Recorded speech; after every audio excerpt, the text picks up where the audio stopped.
अच्छा, अब तो आप लोगों के पास है ना चॉइस उसकी, आप अपने आप को खुद भी अनम्यूट कर सकते हैं।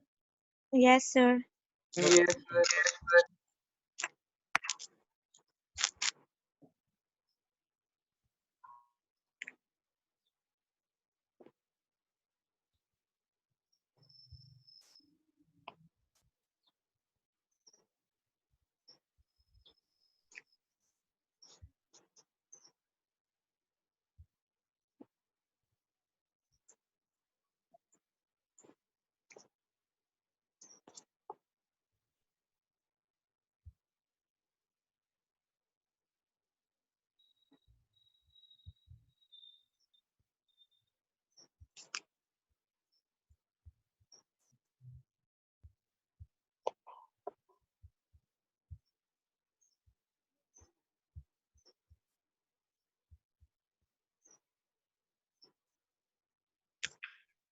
अच्छा, तो जाने से पहले हमारी बात हो रही थी कि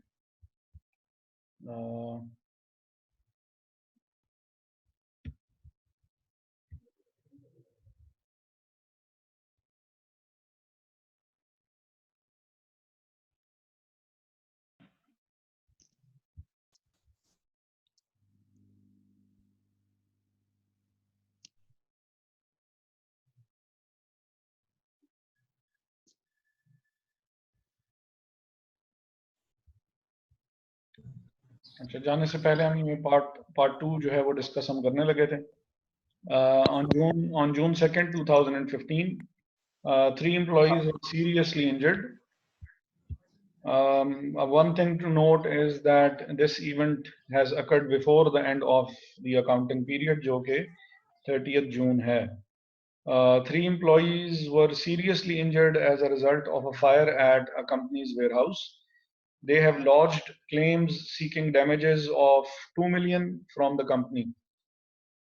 The company's lawyers have advised that it is probable that the court may award compensation of 4 lakh. अब पहली चीज जो इसमें नोट करने वाली वो ये है कि ये इवेंट जो है वो ईयर एंड से पहले ही एग्जिस्ट करता था। नंबर 2 कि उन्होंने जो केस किया हुआ है कंपनी के ऊपर वो 2 मिलियन का है, 20 लाख का। Number 3, company's lawyers have advised that it is probable, यानी it is more than likely, more than 50% chance ये है कि the court may award compensation of 4 lakh, कि 4 लाख की compensation आपको पड़ जाएगी। इस चीज की तैयारी आपको पहले से कर लेनी चाहिए। लॉयर्स ने एडवाइस कर दिया है कि भाई आपका केस जो है वो बहुत ज्यादा स्ट्रांग तो नहीं है, लेकिन बहरहाल 20 लाख तक की भी पेनल्टी पड़ने के चांस नहीं है। पेनल्टी आपको तकरीबन 4 लाख तक जो है वो पे करनी पड़ सकती है।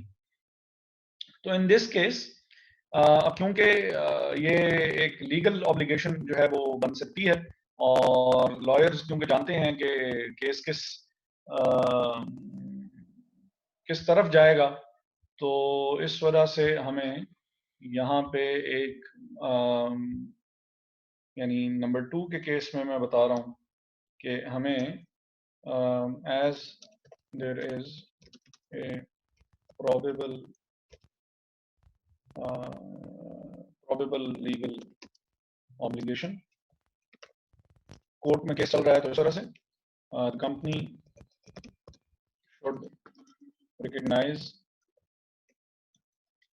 should recognize a provision for 4 lakh. 4 lakh की प्रोविजन जो है वो कंपनी को रिकग्नाइज कर लेनी चाहिए। ठीक है, तो रिकग्नाइज करने की वजह से, प्रोविजन रिकग्नाइज करने की वजह से हमजा बाबर क्या इफेक्ट पड़ेगा फाइनेंशियल स्टेटमेंट्स पे जब प्रोविजन रिकग्नाइज करेंगे तो?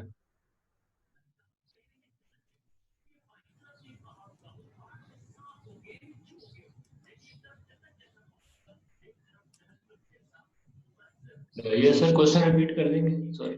मैंने कहा कि ये जो प्रोविजन रिकग्नाइज करनी पड़ेगी, प्रोविजन रिकग्नाइज करने की वजह से होगा क्या, फाइनेंशियल स्टेटमेंट्स कौन कौन सी इंपैक्ट होंगी और इंपैक्ट जाएगा कहाँ कहाँ पे? सर इसका सबसे पहला इफेक्ट तो आपको कैश पे हो सकता है कि आपको पॉसिबल के लॉस हो सकता है, ये क्लेम जो है प्रोविजन वो मेक कर सकते प्रोविजंस जो होती हैं they are non cash expenses, क्योंकि ये अभी हुई भी नहीं होती हैं, हम इनको वक्त से पहले ही रिकग्नाइज कर रहे होते हैं। यही बात मैंने अभी जाने से पहले समझाई थी और ये आप सब लोगों को क्लियर कर रहा हूं कि प्रोविजंस जो होती हैं दे आर नॉन कैश, होती तो लायबिलिटी हैं। हमने इसकी डेफिनेशन में भी देखा था कि provisions are liabilities of uncertain timing and amount. तो हैं तो ये लायबिलिटीज ही, लेकिन ये किसी एक्सपेंस के अगेंस्ट या किसी लॉस के अगेंस्ट क्रिएट की गई होंगी।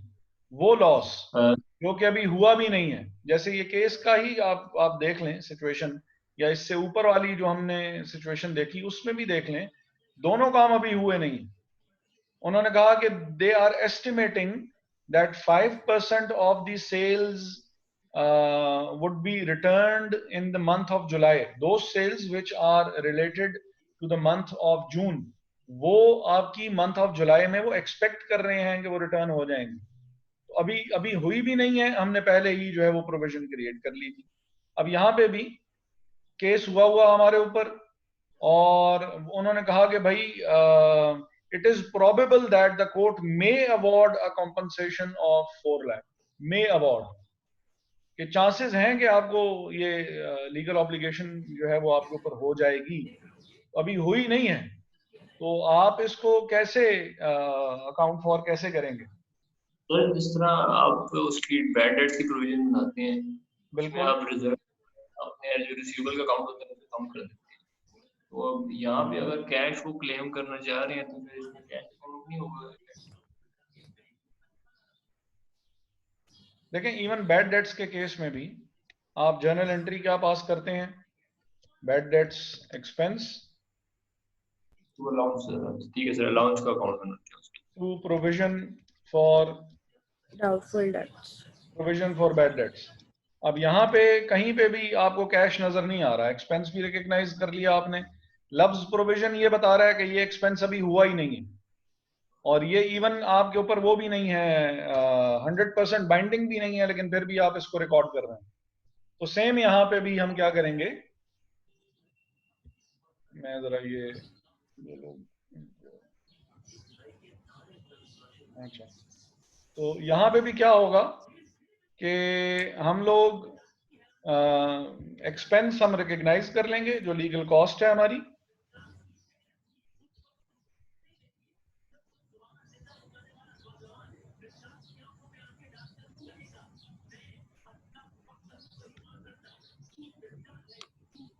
लीगल कॉस्ट को या लीगल एक्सपेंसेस को आप डेबिट कर लेंगे, या कॉम्पनसेशन एक्सपेंसेस कह लें आप, उनको आप डेबिट कर लेंगे, और प्रोविजन फॉर लीगल एक्सपेंसेस जो हैं, लीगल कॉस्ट या लीगल एक्सपेंसेस या कॉम्पनसेशन कॉस्ट क्रेडिट हो जाएगी। ठीक है, अब इसका आपको ये बिल्कुल क्लियर है कि क्या होना चाहिए। हम सर्विस से पूछ लेते हैं जिन्होंने अभी अभी ज्वाइन किया है कि इसका इम्पैक्ट फाइनेंशियल स्टेटमेंट्स पे क्या होगा। सर्विस,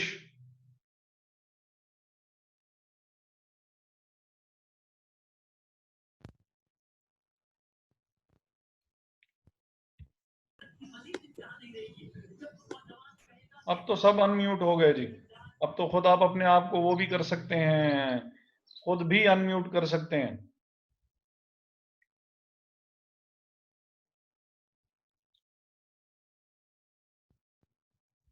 नूरिया मिलाद,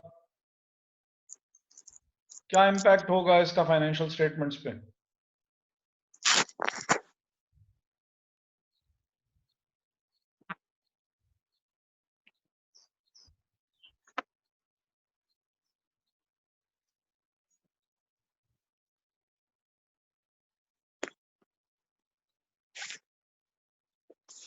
उसामा खालिद। Yes sir. जी नूरिया, मैंने कहा ये आपके सामने चीज लिखी हुई है, जी सर। इसका इम्पैक्ट क्या होगा फाइनेंशियल स्टेटमेंट्स पे? इसे कैसे एडजस्ट एक करेंगे, मिनट, ये चीज लिखी हुई है। एक मिनट सर।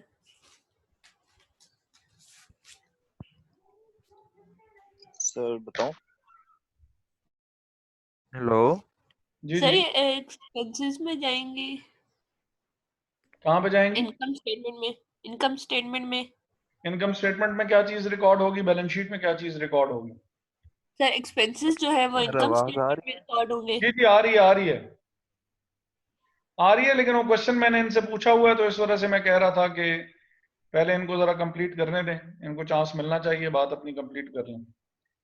अच्छा जी, सर इसमें जो एक्सपेंसेस है वो उसमें इनकम स्टेटमेंट में जाएंगे। और प्रोविजन कहाँ पे जाएगी? सर वो बैलेंस शीट में। प्रोविजन जो है वो बैलेंस शीट में जाएगी। इतना शक वाला आंसर नहीं है। प्रोविजंस क्योंकि लायबिलिटीज हैं, लायबिलिटीज क्योंकि बैलेंस शीट में जाती हैं, तो ये बैलेंस शीट में ही जाएगी। ठीक है। उसामा, सर आपसे क्या क्वेश्चन पूछा था? उसामा, सर जी जी, एक मिनट, ये पहले उसामा को बताने दें कुछ, फिर उसके बाद, क्योंकि बीच में ये 2 दफा बोले हैं बेचारे, और हमने क्योंकि क्वेश्चन किया हुआ था तो हमने वेट किया उनका, तो अब हम इनका वेट कर लेते हैं। उसामा, आवाज आ रही है यार?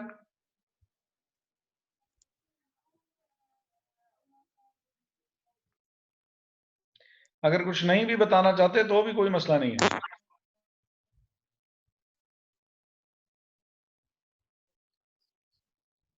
सर मैं क्वेश्चन कर सकता हूँ एक? जी जी, कर लें, हम तब तक उसामा का भी वेट करते हैं। जी सर आपने कहा है कि एक्सपेंस में इनकम स्टेटमेंट में रिकॉर्ड होगा, और जो लायबिलिटी है जो हम लोग क्रिएट कर रहे हैं वो हमने बैलेंस शीट में क्रिएट लाइक कर देनी है, लोकेट। तो सर इसमें इक्वलाइजिंग इफेक्ट कैसे होगा? रेवेन्यूज तो डिक्रीज हो जाएंगे, यानी कि जो इनकम हमारी आएगी रिटेन अर्निंग्स वो कम हो जाएगी, और बैलेंस शीट का बैलेंस इंक्रीज हो जाएगा लायबिलिटीज का। ठीक है। तो सर ये इम्बैलेंस नहीं हो जाएंगे जो बैलेंसेस होंगे? पूछ आप कह रहे हैं कि बैलेंस शीट इक्वल कैसे आएगी? सर देखें, बैलेंस शीट में इक्विटी और लायबिलिटीज एक ही साइड पे आती हैं, ये सर एक ही बात। और इक्विटी कम हो जाएगी क्योंकि प्रॉफिट कम हो रहा है, यस सर। और लायबिलिटीज बढ़ जाएंगी। यस सर, समझ गए। ठीक है, तो बैलेंस सर ऑटोमेटिकली तो फिर फाइनेंशियल स्टेटमेंट में तो पहले प्रोविजन से। पहले पहले सॉरी मायदा, पहले मारिया को बोलने दें, फिर उसके बाद आप। जी जी, ओके सर। मारिया। सर मैं ये कह रही थी, अगर आप इसको ये लीगल एक्सपेंस को अगर आप बैड डेट लेते हैं, अलाउंस फॉर बैड डेट पहले आपने लिखा था, हाँ हाँ तो वो तो रिसीवेबल्स में से बैलेंस शीट में माइनस होते हैं ना, हाँ जी। तो यहाँ पर आप इसको उसमें लिख रहे हैं देखिए, इनकम स्टेटमेंट। आपकी चॉइस है। आप उसको प्रोविजन फॉर बैड डेट्स को डेटर में से माइनस कर दें, या अगर आप माइनस नहीं करना चाहते तो आप उसको लायबिलिटी साइड पे लिख दें, तो बात तो एक ही हो गई। ओके। हाँ या नहीं? नहीं समझ में आई तो यहाँ ड्रॉ कर लेते हैं इसको। नहीं आई समझ। नहीं समझ में आई है, ठीक है, एक minute.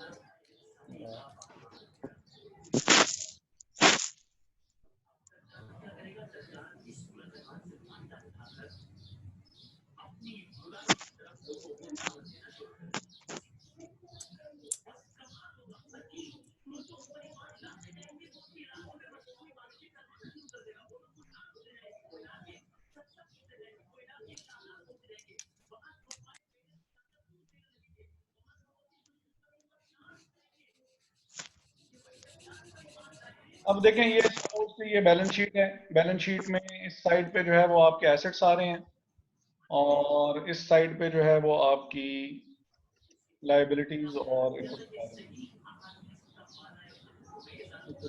Plus liabilities. Obviously suppose यहाँ पे भी 100 है, और यहाँ पे भी लायबिलिटीज हमारी 100 ही थी। अच्छा, अब 2 काम किए जा सकते हैं कि अगर आपने प्रोविजन यहाँ पे लायबिलिटीज साइड पे नहीं लिखनी, तो लाइबिलिटीज में से इसको हम कर देते हैं माइनस, और एसेट्स में जाके डेटर्स में से अमाउंट माइनस कर लेते हैं। प्रोविजन वैसे लाइबिलिटीज होती है, हमने उसको लाइबिलिटी के तौर पे नहीं लिखा, बल्कि हमने एसेट में से माइनस कर लिया। लाइबिलिटीज फिर इसका मतलब है कितनी होंगी, 98 होंगी, और एसेट्स भी हमारे पास कितने आ जाएंगे, 98 ही आएंगे। जी तो बैलेंस शीट आपकी बराबर हो गई। अगर आप इसको एसेट में से माइनस नहीं करना चाहते, आप कहते हैं कि ये चीज एसेट में से माइनस नहीं होनी चाहिए, एसेट इसका मतलब है कि 100 रुपीज के होंगे, और क्योंकि आपने प्रोविजन को लाइबिलिटीज में लिखा है तो लाइबिलिटीज 100 रुपीज की होंगी, बैलेंस शीट आपकी फिर भी बराबर आएगी। तो आपकी मर्जी है, ये जो प्रोविजन फॉर बैड डेट है स्पेशली इसके लिए, कि अगर आप इसको एसेट्स में से माइनस करना चाहें और एसेट को नेट अमाउंट पे लिखना चाहें तो भी, और अगर आप उसको एसेट को नेट अमाउंट पे लिखना नहीं चाह रहे और उसको लाइबिलिटीज में लिखना चाह रहे हैं तो भी ठीक है, कोई फर्क ओके नहीं सर। पड़ेगा। ठीक है ओके सर। जी।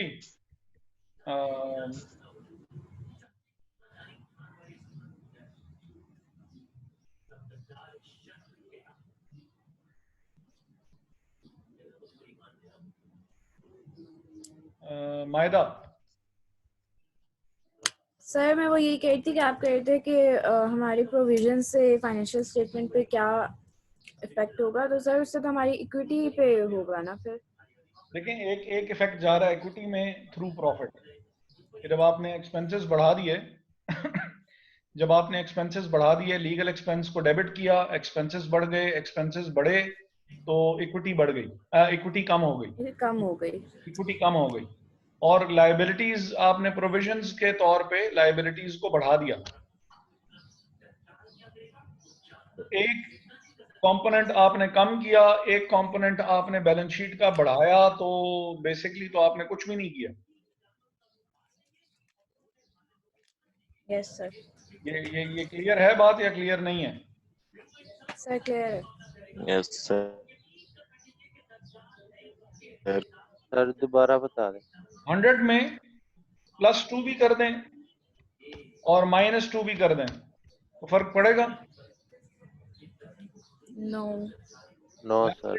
लाइबिलिटीज आपने इंक्रीज कर दी, जब आपने लाइबिलिटीज को क्रेडिट किया तो लाइबिलिटीज इंक्रीज हो गई, 100 में 2 ऐड हो गए, और जब आपने लीगल एक्सपेंसेस को बढ़ाया तो आपने इक्विटी को कम कर दिया, इक्विटी $2 से या 2 रुपीज से कम हो गई, तो ओवरऑल इंपैक्ट तो 100 ही रहा, कुछ भी फर्क नहीं पड़ा। तो बैलेंस शीट आपकी बराबर रहेगी, इक्वल रहेगी। अब्दुल्ला आप क्लियर है? यस सर क्लियर हूँ। अच्छा, तीसरा पार्ट फिर हम देखते हैं कि नहीं, अच्छा ये तो हो गया।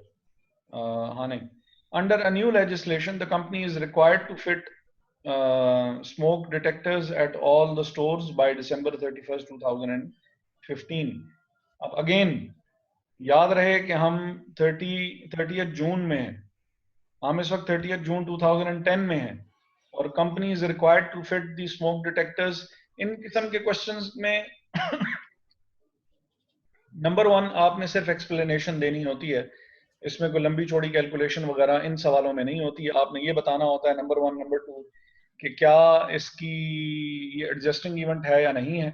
मसलन ये जो पहला वाला था ये एडजस्टिंग इवेंट था, और एडजस्टिंग इवेंट के साथ साथ इसमें दूसरी चीज क्या थी कि एडजस्टिंग इवेंट जो था वो उसमें प्रोविजन भी बन रही थी, और सेकंड वाला भी जो है वो एडजस्टिंग इवेंट है। एडजस्टिंग इवेंट क्यों है? क्योंकि प्रोविजन बन रही है।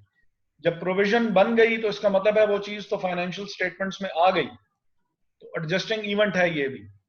और कैसे एडजस्ट करेंगे? प्रोविजन बना के एडजस्ट करेंगे। तीसरे वाले में अब दूसरी चीज इसमें मजीद ये भी कि डेट्स बहुत ही आपने एहतियात और ध्यान से जो है वो नोट करनी होती है। बहुत ज्यादा अच्छी बात है कि अगर आपको ये बता दिया जाए कि एजीएम की डेट क्या है, कि अगर कोई इवेंट एजीएम की डेट से पहले डिस्कवर हो रहा है तो वो तो एडजस्ट हो सकता है, लेकिन एजीएम को तो चीजें सारी फाइनलाइज होके और वो भी हो जाएंगी, पब्लिश भी हो जाएंगी। अगर एजीएम के बाद भी किसी चीज की डिस्कवरी हो रही है तो उसकी तो फिर अब पॉसिबिलिटी रही ही नहीं है। मैं अपनी बात को एक दफा फिर से दोहरा रहा हूं कि बैलेंस शीट डेट जो थी वो मेरी 31 दिसंबर थी, 31 दिसंबर थी। और एजीएम जो है, एजीएम मेरी हो रही है मार्च में, और जब एजीएम होगी तो हर चीज फाइनलाइज हो जाएगी। एजीएम मेरी हुई 15 ऑफ मार्च। अच्छा, अब अगर कोई इवेंट इस वक्त तक डिस्कवर हो जाता है तो उसकी तो एडजस्टमेंट हो सकती है। ये जो हमारे ऊपर केस हुआ है ये सेकंड में, ये केस हमें एजीएम से पहले डिस्कवर हो जाता है, इसका फैसला हो जाता है, तो फिर तो एडजस्टमेंट हो सकती है। एडजस्टमेंट करनी किन फिगर्स में है? एडजस्टमेंट करनी बैलेंस शीट डेट वाली फिगर्स में। किसमें एडजस्टमेंट करनी है? बैलेंस शीट डेट वाली फिगर्स में एडजस्टमेंट करनी है। और एडजस्टमेंट हो कब तक सकती है? चीजें फाइनलाइज करने से पहले तक एडजस्टमेंट हो सकती है। किन चीजों की हो सकती है? उन चीजों की जो कि बैलेंस शीट डेट पे मौजूद थे, जो मौजूद थे एजीएम से पहले तक एडजस्टमेंट उसमें पॉसिबल है। लेकिन एजीएम भी गुजर गई और फिर कोई आपको इवेंट डिस्कवर हो रहा है तो अब तो चीजें फाइनल होके पब्लिश होके लोगों के हाथों में चली गई, अब आप उसको एडजस्ट नहीं कर सकते हैं दोबारा से। ठीक है, उसका फिर हिसाब किताब और होता है, जो कि उसके लिए स्टैंडर्ड हमारा डिफरेंट है बिल्कुल, कि उसको फिर कैसे एडजस्ट किया जाए और वो नेचर ऑफ इवेंट क्या होगा जिसकी एडजस्टमेंट इस किस्म की हो सकती है, उसके लिए स्टैंडर्ड ही डिफरेंट है। फिलहाल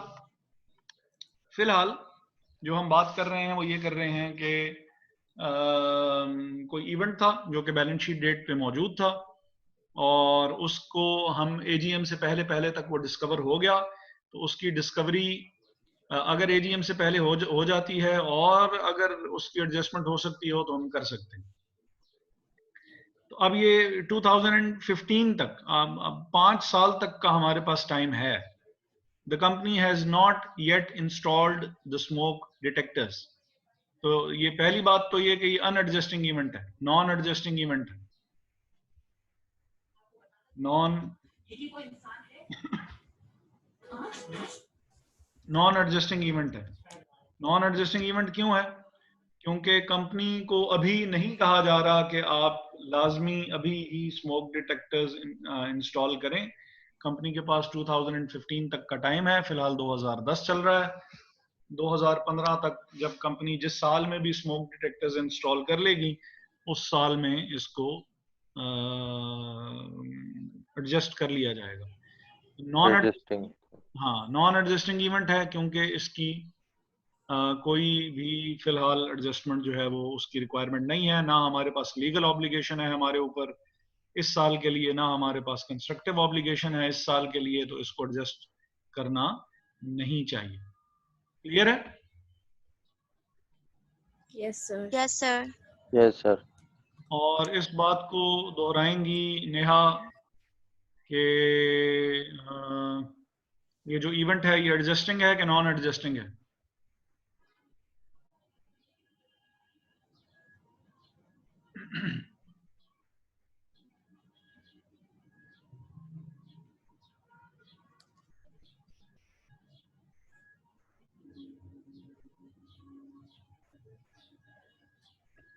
नेहा हमारे साथ हैं?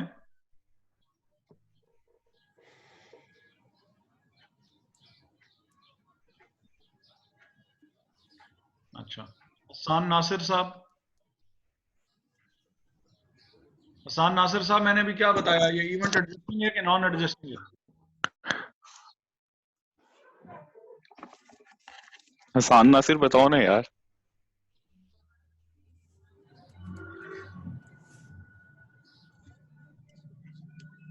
सर मैं बता दूं? आप तो बिल्कुल उस वक्त हमारे बिल्कुल साथ ही थे, जैसे कि सारी बात हो रही थी। मैं बस वैसे देखना चाह रहा हूँ कि सर नहीं, हसन बताएगा सर, हसन बता रहा है। नेहा ने भी हाथ खड़ा कर दिया जी। हाँ जी, नॉन एडजस्टिंग होती है। क्या होता है? नॉन एडजस्टिंग होती हैं नॉन एडजस्टिंग होते हैं। नॉन एडजस्टिंग क्यों होंगे? सर, क्योंकि कंपनी के पास 5 साल होते हैं इंस्टॉलमेंट्स के लिए, तो उस वजह से नॉन। ठीक है, इस केस में क्योंकि कंपनी के पास 5 साल हैं तो ये नॉन एडजस्टिंग इवेंट हो जाएगा। हसन नासिर साहब से हम अगली बात पूछ लेंगे, अगर हसन नासिर साहब हमारे साथ मौजूद हुए तो उनको हम एक दफ़ा चांस फिर और दे देंगे, कोई मसला नहीं। ऑन जून 20, 2015, अच्छा, अगर क्वेश्चन का आंसर ना आ रहा हुआ करे तो फिर भी प्लीज बता दिया करें, कोई मसला नहीं है कि जी मुझे ये चीज समझ में नहीं आई है, या रिपीट कर दें या। सर जी जी सर, इसका अगर जो दोबारा बता दें, ये 5 ईयर का सर हमें कैसे पता चलेगा कि इंस्टॉलमेंट के लिए 5 ईयर्स हैं? यहाँ देखिए, पर तो कोई उन्होंने खुद कहा हुआ है, अगर सवाल ये देखें तो उन्होंने कहा हुआ कि the company is required to fit smoke detectors at all the stores by December 31st 2015। 15 दिसंबर 31 दिसंबर 2015 तक का आपके पास टाइम है, ये मैक्सिमम लिमिट है, यहां तक आप इंस्टॉल कर लें। और कंपनी ने अभी तक इंस्टॉल किए हैं भी नहीं, तो जो चीज इंस्टॉल की ही नहीं है और वो आपसे अभी रिक्वायर भी नहीं की जा रही, हम तो अभी 2010 में, ये रहा 2015 जी सर। और ये रहा 2010। ओके सर, ओके, ठीक है, ठीक है, हो गया सर। अच्छा। Thank you sir. और जो क्वेश्चन इसमें part number 4, on June 20th 2015, ये मेरा ख्याल है कि शायद नीचे डेट गलत लिखी हुई है, डेट नीचे गलत लिखी हुई है, 2010 नहीं है, 2015 है। इन एनी केस अगर 2010 भी हो तो साल हमारा 2010 में 30 जून को खत्म हो रहा है, और रिक्वायरमेंट जो है वो 31 दिसंबर 2015 को है। कंपनी ने अभी तक इंस्टॉल भी नहीं किए हैं, और क्योंकि ये चीज फॉल नहीं कर रही इस ईयर में, तो still it's an unadjusting, it's a non adjusting event. अच्छा, कंपनी का जो ईयर एंड जो अकाउंटिंग पीरियड होगा वो कब से कब तक होगा? जुलाई से लेके अगले जुलाई तक, जुलाई से लेके जून तक। और जून तक, बिल्कुल। जुलाई जून तक हो।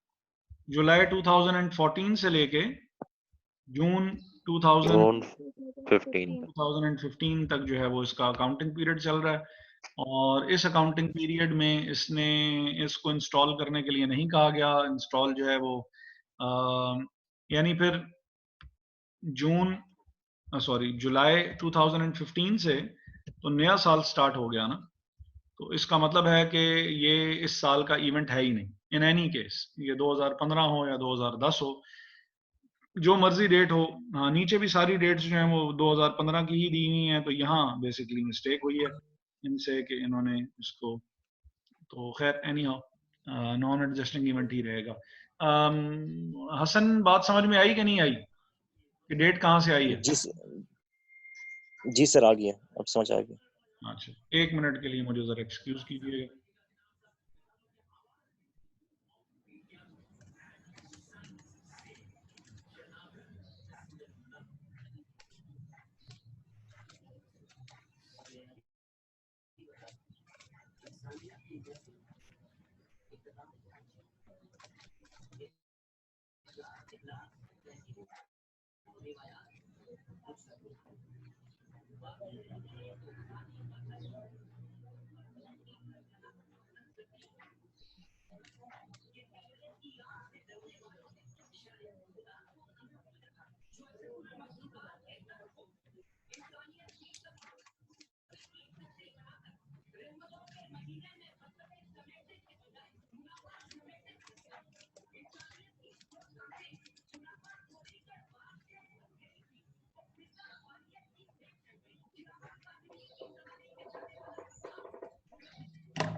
अच्छा जी, इसके बाद फिर है on June 20th 2015 the board of directors decided to close down the household appliances division.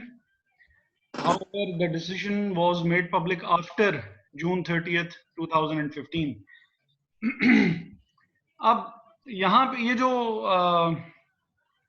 Division जो क्लोज करने का जो है या ये इसको रीस्ट्रक्चरिंग प्लान जो है वो हम कहते होते हैं। ये जो रीस्ट्रक्चरिंग प्लान है ये अभी उन्होंने सिर्फ वो किया है जून 20th को उन्होंने वो किया था, सिर्फ डिसाइड किया था कि ये काम करना है और उन्होंने इसको पब्लिक भी नहीं किया था। और इस चीज को इस पे इम्प्लीमेंट यानी इस प्लान को करते करते it takes a lot of time. तो क्योंकि इसकी इम्प्लीमेंटेशन नहीं हुई है और डिसीजन पब्लिक भी जून 30th के बाद ही की गई है, तो इसकी एडजस्टमेंट जो है वो नहीं होगी, ये भी नॉन एडजस्टिंग इवेंट ही होगा। जब तक आप बहुत ज्यादा इसकी उसमें डिटेल में ना चले जाएं कि रीस्ट्रक्चरिंग की, कि डिवीजन कब क्लोज करेंगे, एसेट्स बेचेंगे कैसे, किन किन एम्प्लॉइज को फारिग किया जाएगा, जब उनको जॉब से निकाला जाएगा तो उनको अमाउंट कितनी पे की जाएगी, किस किस को हम रिटेन रखेंगे, कौन सा बंदा ऐसा है जो कि पहले इस डिवीजन में काम कर रहा था तो वो अगर हाउस होल्ड डिवीजन में काम कर रहा था तो फर्नीचर डिवीजन में अब से काम करेगा, और जो कॉम्पनसेशन होगी उसकी पे रिवाइज कैसे होगी, जो हाउस होल्ड डिवीजन है उसके एसेट्स हम कितने रिटेन करेंगे जो कि बाकी डिविजन्स में काम कर सकते हैं, कितने ऐसे हैं जो कि हमें सेल करने पड़ेंगे। जिस वक्त तक ये सारी की सारी डिटेल ना मौजूद हो उस वक्त तक हम इसको एडजस्ट नहीं कर सकते हैं, क्योंकि एडजस्ट अगर हमने करना भी हो तो हम किस चीज को एडजस्ट करें।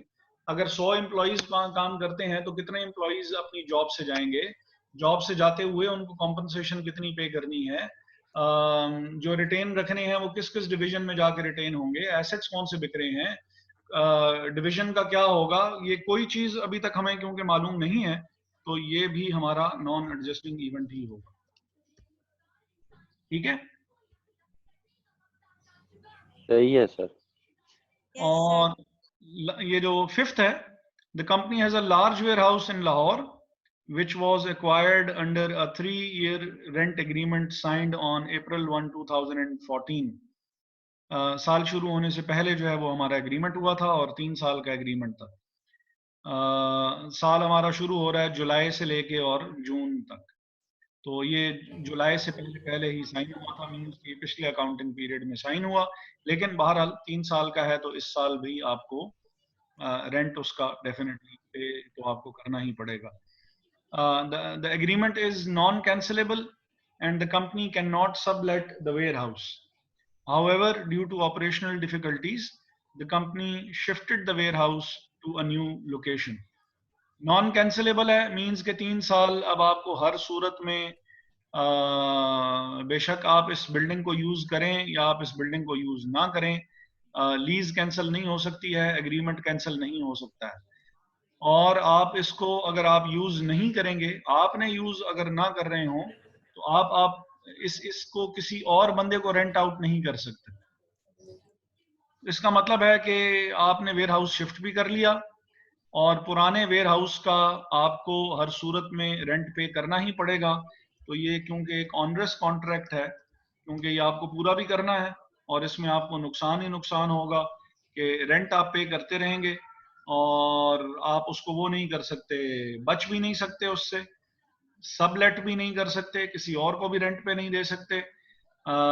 तो ये नुकसान हर सूरत में होना ही होना है। ऐसे कॉन्ट्रैक्ट्स को ऑनरस कॉन्ट्रैक्ट्स कहते हैं और ऑनरस कॉन्ट्रैक्ट्स की वजह से हमें स्पेसिफिक प्रोविजन जो है वो इसकी बनानी पड़ेगी, प्रोविजन बनानी पड़ेगी।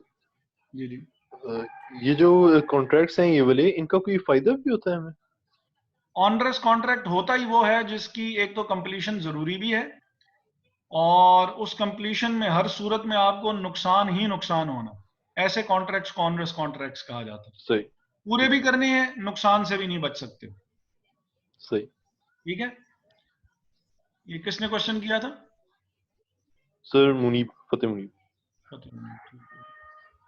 अच्छा, 15% cash dividend was declared on 5th July 2015।